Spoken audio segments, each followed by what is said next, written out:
What's going on, YouTube? Welcome back to the channel. Make sure if you have not subscribed, lock in with your guy, hit that notification bell.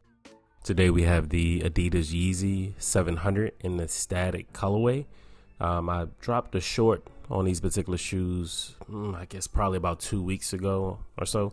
So now I'm just taking a look at the shoe.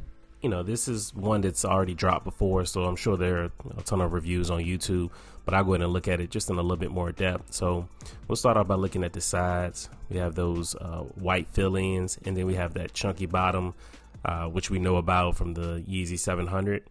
We have that cloth material this time around, and I didn't get a chance to own these on the initial drop. For one, these guys come with a pretty hefty price tag of $300. But let's get the toe. Now, it looks like it might be a leather, but when you touch it to the feel, it doesn't feel like it is leather. It could be some type of synthetic leather. It doesn't feel bad on the touch. It just doesn't give me a leather feel when I check it out. If you know what kind of material it is, let me know in the comment section. And overall, this is a very wearable shoe. The 700 V2 is a very comfortable one as well. And we have those 3 stripes on the side, which are reflective if you position them at the right angle. The back has those hits as well in terms of that cloth material, followed by that other material, which is suspected leather, but I can't confirm it though, guys. Again, if you look on the inside, you can see the thinness with this material. So the shoe is breathable, but might not be the best for the winter season. Let's look at this production date. This is something that I believe I included in that short that I did with just like a first look on feet, where you can look at the production date to see how long these guys have been sitting in the warehouse. I did see reports that some individuals that order from the Yeezy drops were receiving their shoes with mold and so forth. So if you do happen to come across these, or you do purchase these on the resale market, you definitely want to look out for any defects. Right now, as of today, StockX, these are a size 12.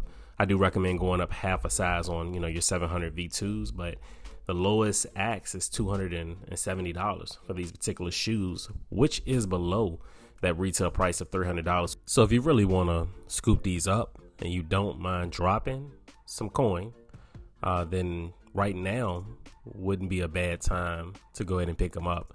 I do predict that as the future goes on and, the relationship between Yeezy and Adidas has been severed, I don't see us, really getting a lot of these models, if any, back. And this is where the, the principle of supply and demand comes in, So if the supply, or when the supply of these shoes drop, people get their pairs in, they beat them into the ground, and there's, a limited amount of new pair that are on the market available for sale, it will cause the price to ultimately jump up. So that's something, to always consider when you decide to sleep on a shoe, or say, it's too much, or I'll just wait, to get it later on. You always run the risk of the price driving up and then it just being unaffordable. I know for some people, $300 is unaffordable, and it's just because they don't see the value in it. And that is, it's valid. That's a fair